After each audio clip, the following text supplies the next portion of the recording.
सभी को नमस्कार। मैं दिलीप नामदेव।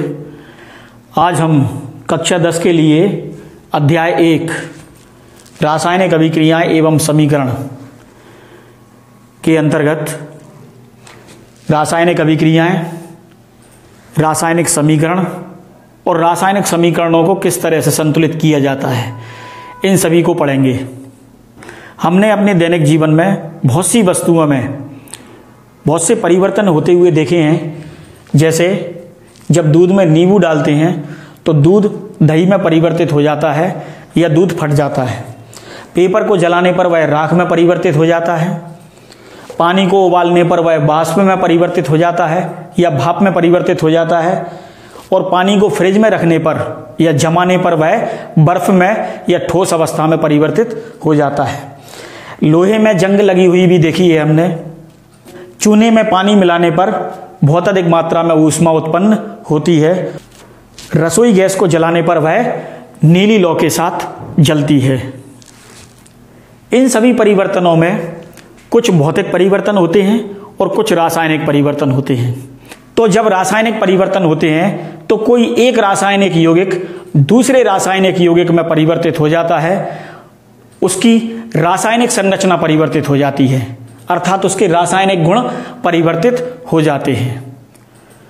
रासायनिक गुण के साथ उसके भौतिक गुण भी परिवर्तित हो जाते हैं।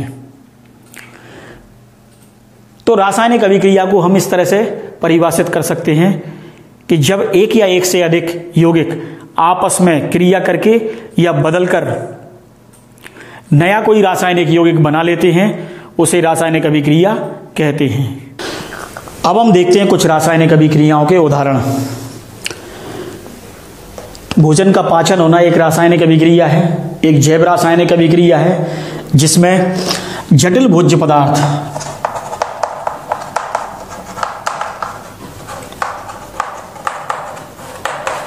एंजाइम की उपस्थिति में सरल भोज्य पदार्थ में अपघटित हो जाते हैं। तो ये एक रासायनिक अभिक्रिया का उदाहरण हुआ। अगला है श्वसन। श्वसन में पचित भोज्य पदार्थ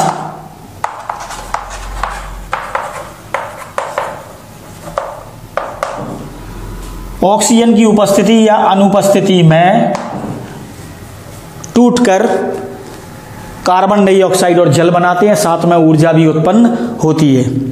तो सभी जीव इसी ऊर्जा का उपयोग अपने जैविक क्रियाओं के लिए करते हैं। तो ये श्वसन की भी जो क्रिया है वह एक रासायनिक अभिक्रिया है या जैव रासायनिक अभिक्रिया है, और यह भी एंजाइम की उपस्थिति में होती है। तो यह अभिक्रिया भी एंजाइम की उपस्थिति में होती है। ये समीकरण अभी संतुलित नहीं है, संतुलित किए लेते हैं इसको। यहाँ पे कार्बन 6 है, इसको 6 करना पड़ेगा, और ऑक्सीजन 12, हाइड्रोजन है तो यहाँ पे 6 करना पड़ेगा, और यहाँ पे 6। अब ये समीकरण बैलेंस है। हालांकि समीकरण बैलेंस करना आगे देखते हैं। अभी हम लोहे पर जंग लगना। लोहे पर जंग लगना भी एक रासायनिक अभिक्रिया है। हालांकि ये बहुत धीमी रासायनिक अभिक्रिया है, कुछ महीने से कुछ सालों का समय लगता है। लोहे के ऊपर आपने एक ब्राउन से कलर की, एक गहरे से कलर की पपड़ी जमी हुई देखी होगी, उसी को बोलते हैं लोहे पर जंग लगना। तो इसमें आयरन या लोहा नमी की उपस्थिति में ऑक्सीकृत होकर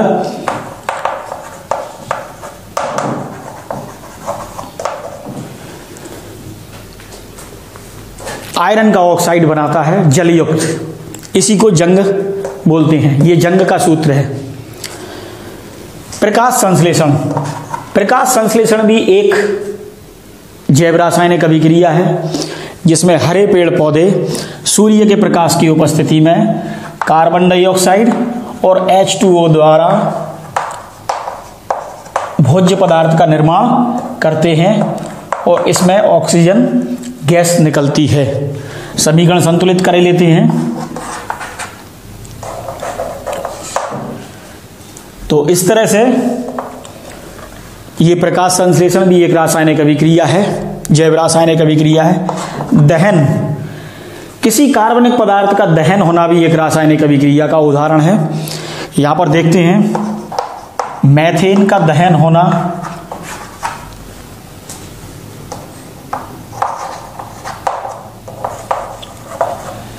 मैथेन को जब ऑक्सीजन की उपस्थिति में जलाया जाता है तो कार्बन डाइऑक्साइड और H2O बनते हैं और साथ में ऊर्जा भी उत्पन्न होती है,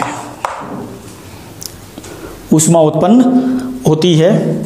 तो ये रासायनिक अभिक्रिया भी संतुलित नहीं है, इसको संतुलित करते हैं। या कार्बन तो बैलेंस है। यहां पर हाइड्रोजन देखते हैं, हाइड्रोजन भी अनबैलेंस है, तो पहले हाइड्रोजन को करते हैं। यहां पर क्या करना होगा 2। अब ऑक्सीजन बैलेंस करने के लिए ये 2 ऑक्सीजन और 2 ऑक्सीजन, 4 ऑक्सीजन दिख रहे हैं इस तरफ, और यहां पे 2 से गुणा करना होगा, तो ये समीकरण भी बैलेंस है। तो इस तरह से ये कुछ हमने देखे रासायनिक अभिक्रियाओं के उदाहरण। तो रासायनिक अभिक्रिया किसे कहते हैं, एक बार फिर दोहराते हैं। जब एक या एक से अधिक रासायनिक पदार्थ आपस में क्रिया करके या परिवर्तित होकर नए रासायनिक पदार्थ बना लेते हैं, उसे रासायनिक अभिक्रिया कहते हैं। इस अभिक्रिया को हम इस प्रकार समझ सकते हैं, ये हाइड्रोजन का एक अणु जिसमें 2 परमाणु हैं, हाइड्रोजन का एक अणु जिसमें 2 परमाणु हैं, और ऑक्सीजन का एक अणु जिसमें 2 परमाणु हैं।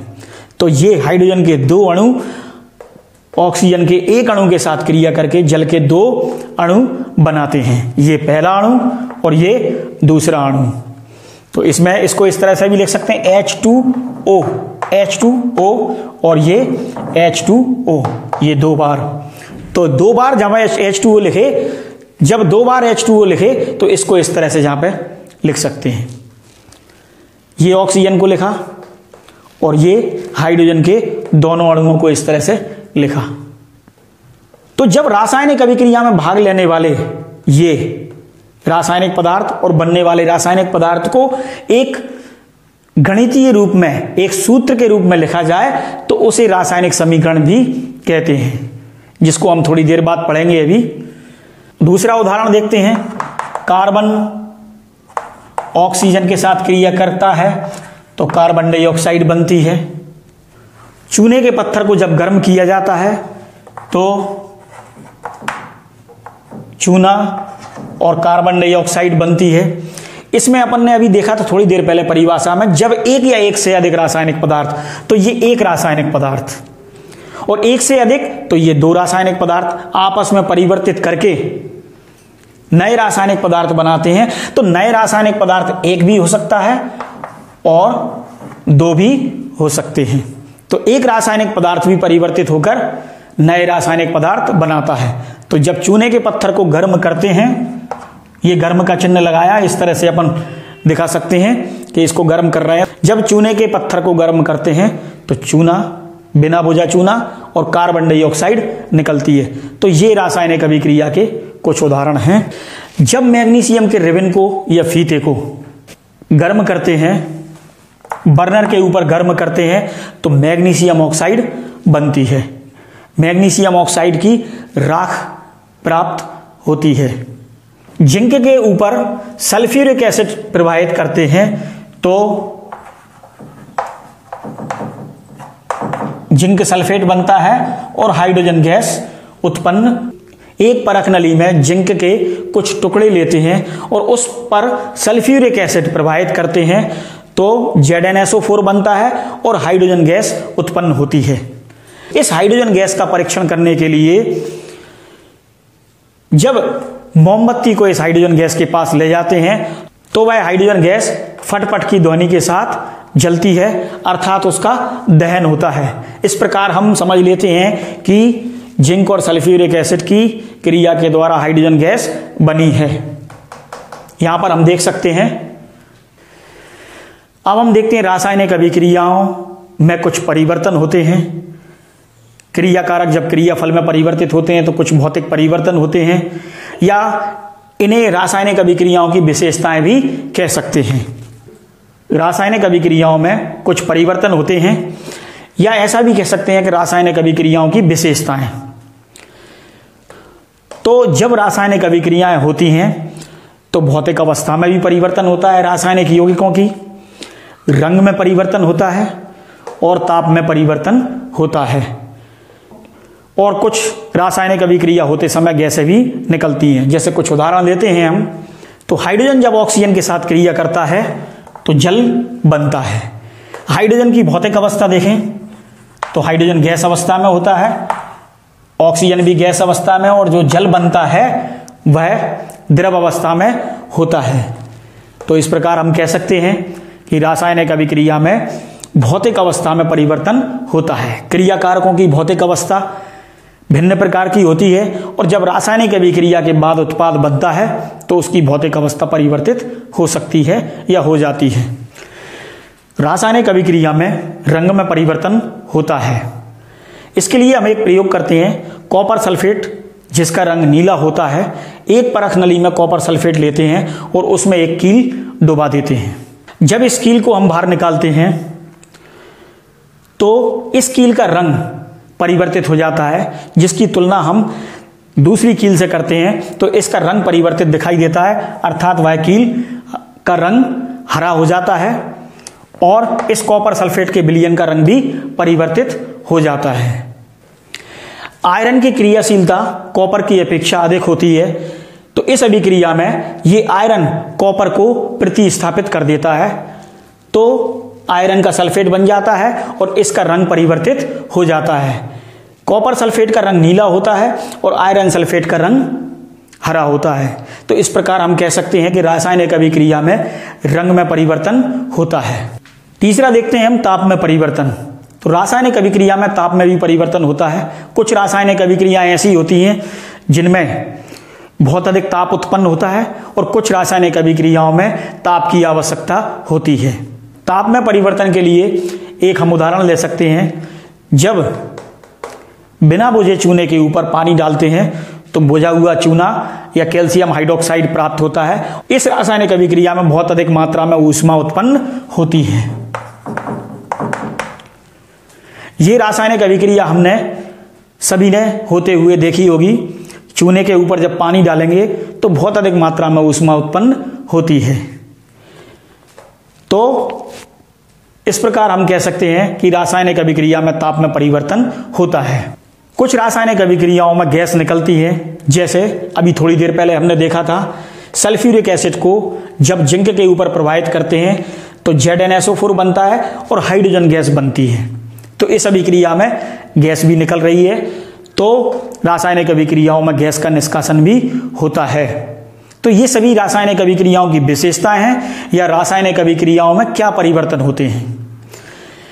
रासायनिक अभिक्रिया में जो रासायनिक पदार्थ भाग लेते हैं उन्हें क्रियाकारक कहते हैं, और जो रासायनिक पदार्थ बनते हैं उन्हें क्रियाफल कहते हैं।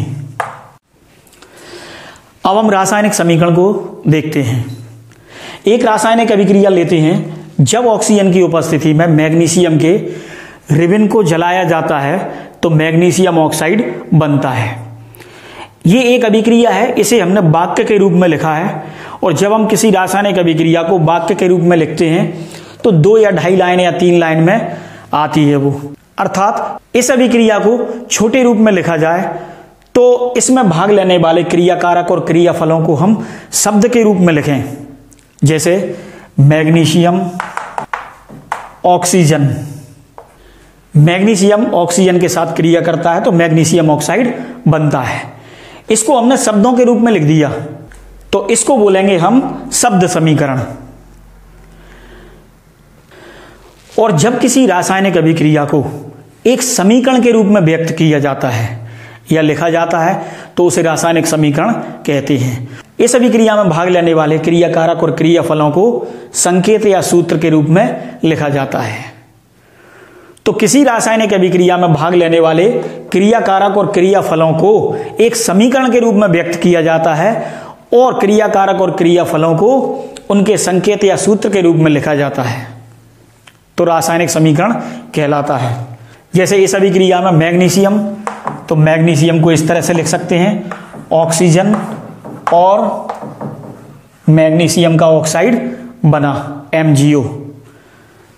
समीकरण को संतुलित किए लेते हैं, 2 ऑक्सीजन, तो 2 ऑक्सीजन यहां पर और यहां पर भी 2 लिखना होगा, तो इसे बोलेंगे हम रासायनिक समीकरण। रासायनिक अभिक्रिया में भाग लेने वाले क्रियाकारकों एवं क्रियाफलों को उनके सूत्र के रूप में लिख दें इस तरह से, तो इसे बोलते हैं रासायनिक समीकरण। और इस रासायनिक समीकरण में ये सभी जो यौगिक हैं उसमें तत्व संतुलित नहीं है, उनकी संख्या संतुलित नहीं है, तो इसलिए इसे बोलेंगे हम ढांचा समीकरण।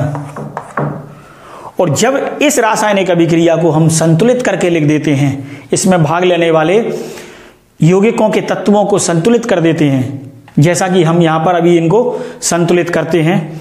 ये 2 ऑक्सीजन है तो यहां पर ये 2 ऑक्सीजन और मैग्नीशियम 2 हुए तो यहां पर 2 लिखना होगा। तो इस तरह से ये जो समीकरण हमें प्राप्त होता है उसे संतुलित समीकरण कहते हैं। तो 3 तरह के समीकरण आपके सामने हैं। ये शब्द समीकरण, अभी ढांचा समीकरण लिखा था, और ये संतुलित समीकरण। तो रासायनिक समीकरण को हम इस तरह से परिभाषित कर सकते हैं, जब रासायनिक अभिक्रिया को एक समीकरण के रूप में लिखा जाता है तो उसे रासायनिक समीकरण कहते हैं। और रासायनिक समीकरण में क्रियाकारक और क्रियाफलों को उनके सूत्र के रूप में लिखा जाता है। क्रियाकारकों की और क्रियाफलों की भौतिक अवस्थाओं को प्रदर्शित करने के लिए कि वो किस भौतिक अवस्था में है, यदि वह ठोस अवस्था में होते हैं तो S लिखते हैं, द्रव अवस्था में होते हैं तो L से प्रदर्शित करते हैं, और गैस अवस्था में होते हैं तो G से, और यदि क्रियाकारक और क्रियाफलों का जलीय विलयन होता है तो उन्हें AQ से प्रदर्शित करते हैं। जैसे इस अभिक्रिया में देखें तो हाइड्रोजन गैस के रूप में है तो यहां पर गैस, ऑक्सीजन गैस के रूप में है, और जल द्रव होता है तो यहां पर L लिखते हैं।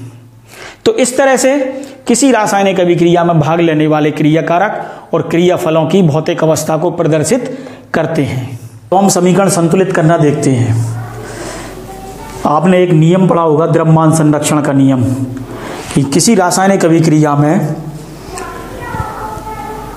किसी पदार्थ के द्रव्यमान को ना तो उत्पन्न किया जा सकता और ना ही नष्ट किया जा सकता, अर्थात किसी पदार्थ का द्रव्यमान स्थिर होता है।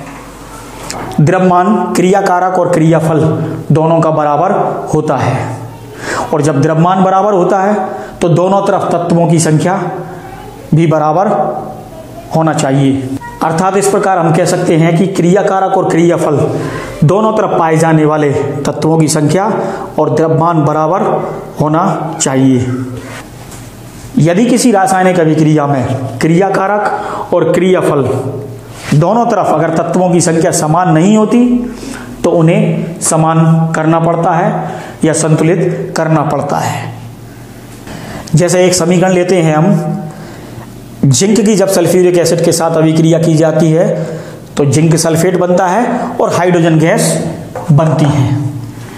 इस अभिक्रिया में हम देखते हैं कि दोनों तरफ तत्वों की संख्या संतुलित है या नहीं। यदि नहीं होगी संतुलित तो उसको संतुलित करते हैं। तो इसके लिए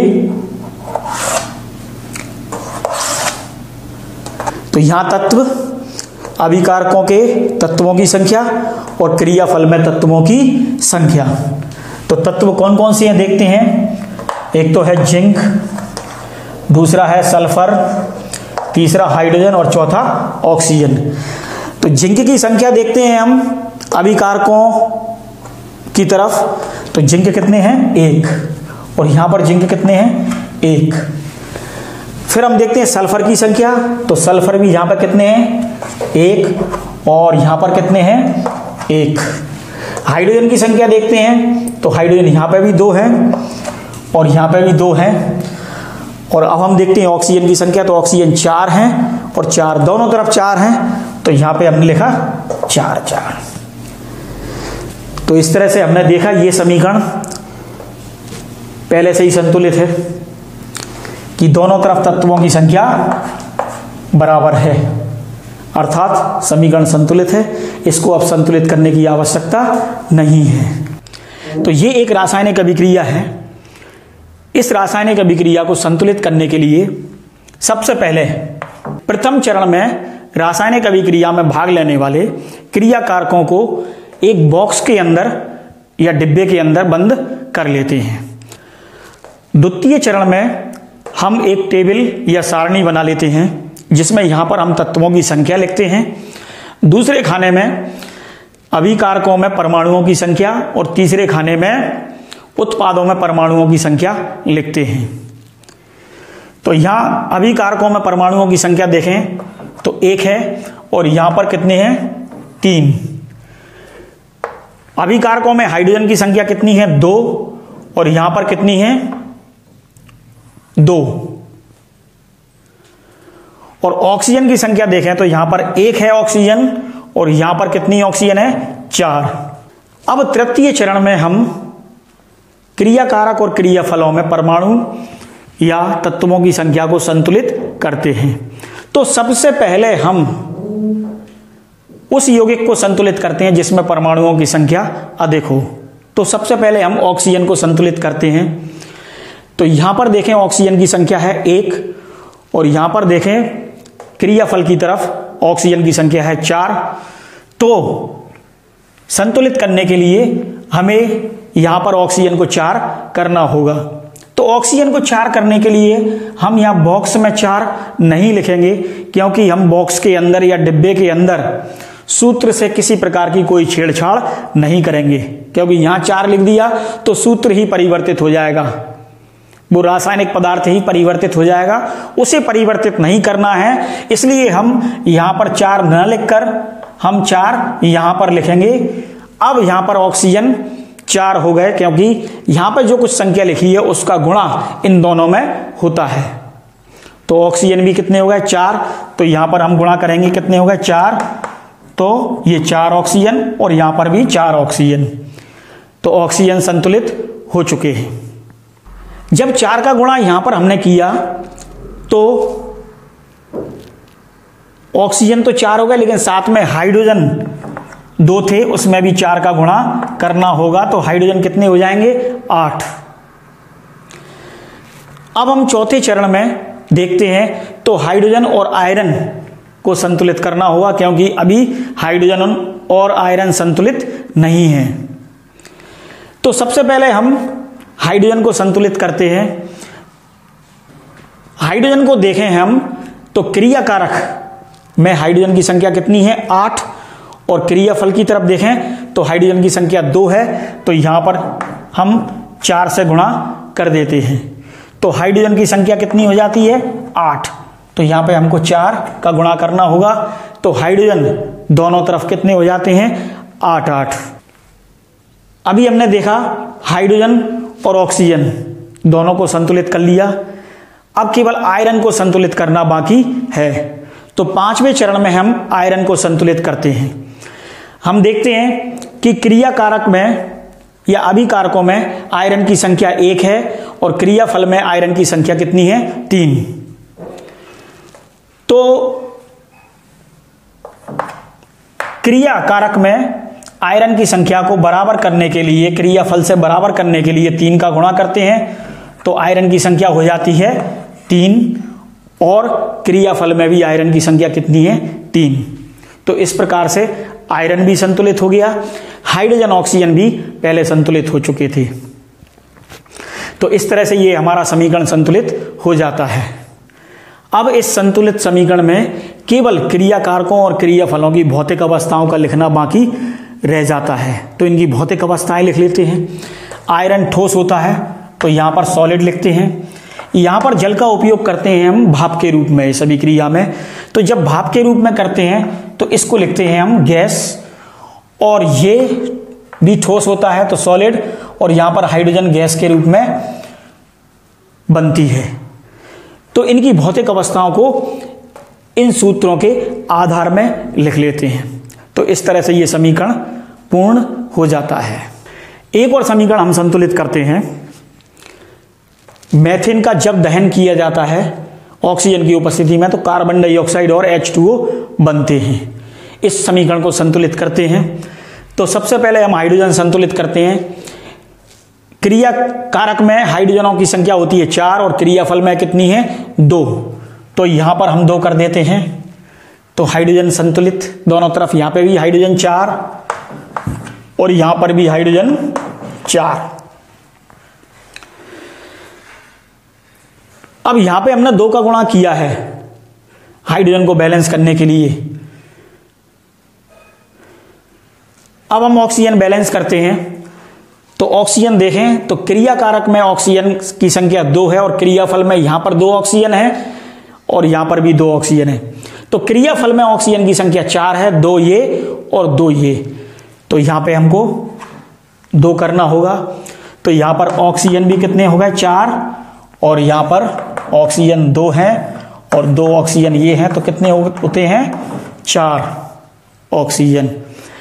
अब कार्बन को संतुलित करते हैं, तो कार्बन यहां पर कितने हैं 1 और यहां पर कार्बन कितने 1, तो कार्बन पहले से संतुलित है, तो इस प्रकार से ये समीकरण संतुलित हो जाता है। अब हम एक और समीकरण लेते हैं, इसको संतुलित करते हैं। सोडियम हाइड्रोक्साइड सल्फ्यूरिक एसिड से अभिक्रिया करता है तो सोडियम सल्फेट बनता है और H2O बनता है। अब यहां पर देखें दोनों और तत्वों की संख्या, हम इस समीकरण को अब बैलेंस करते हैं। सबसे पहले हम देखते हैं ऑक्सीजन, क्या ऑक्सीजन बैलेंस है, तो यहां पर देखते हैं 4 और 1 5 ऑक्सीजन है, यहां पर देखते हैं 4 और 1 5 ऑक्सीजन है। अब हम हाइड्रोजन को बैलेंस करते हैं, तो हाइड्रोजन यहां पर कितने हैं 2 हाइड्रोजन ये हैं और 1 हाइड्रोजन 3 और यहां पे हाइड्रोजन की संख्या है 2। हाइड्रोजन बैलेंस नहीं है और सोडियम भी बैलेंस नहीं है यहां पर। तो हाइड्रोजन को बैलेंस करने के लिए हम क्या करते हैं, यहां पर करते हैं 2, तो हाइड्रोजन कितने हो जाते हैं यहां पर 2 और 2 4 और यहां पर 2 हैं, तो यहां पर करते हैं हम 2। और अब देखते हैं सोडियम बैलेंस है क्या, सोडियम 2, तो यहां पर भी 2 दिखाई दे रहा है, तो सोडियम 2 और यहां पर भी 2 हैं।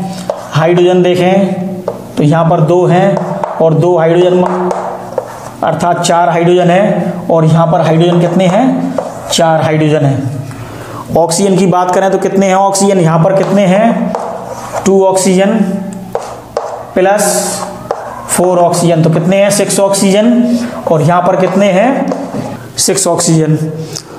और अब सल्फर देखें तो सल्फर भी यहां पर 1 है और सल्फर भी यहां पर 1 है, तो इस तरह से यह समीकरण संतुलित हो जाता है। अब आने वाली कक्षा में हम अभिक्रियाओं के प्रकार देखेंगे, अभिक्रियाएं कितने प्रकार की होती हैं। तो आज के लिए बस इतना ही। नमस्कार, जय हिंद, जय भारत।